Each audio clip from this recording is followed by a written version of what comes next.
On an unseasonably warm afternoon in late September, Dell did something that she could not explain to herself and would not explain to others. In the months to come, when she considered the moment that changed everything, she would reach no conclusion as to why she did what she did.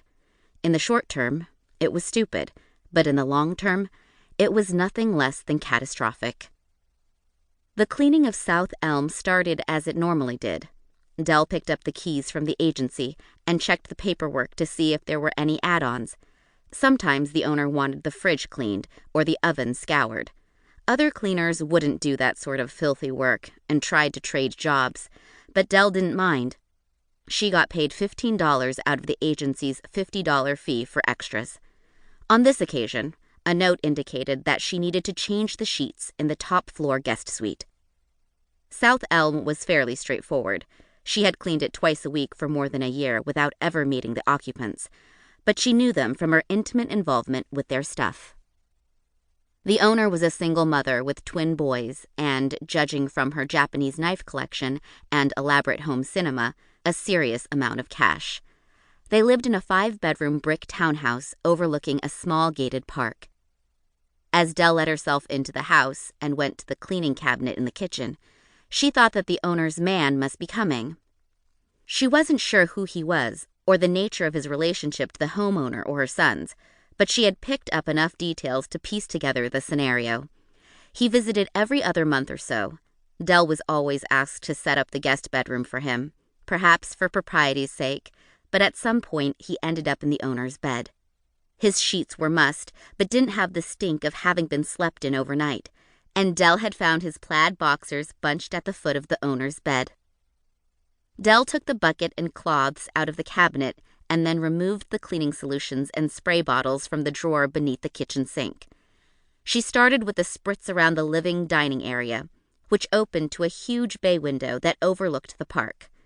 Walking around in her socks on the wide planked walnut floor, she wiped down lucite chairs, straightened the photos on the mantel, and made sure that a pebbled glass whiskey decanter was centered on its platter.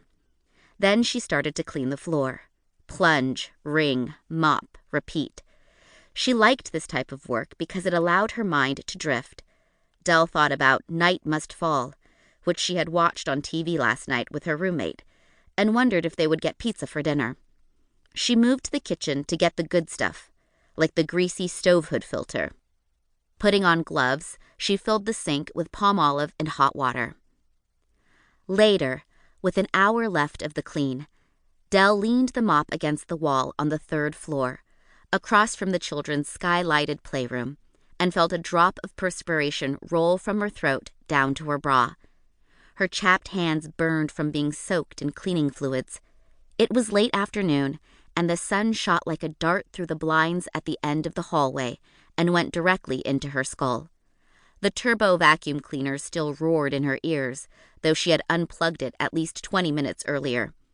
And that was when Dell did something she had never done before.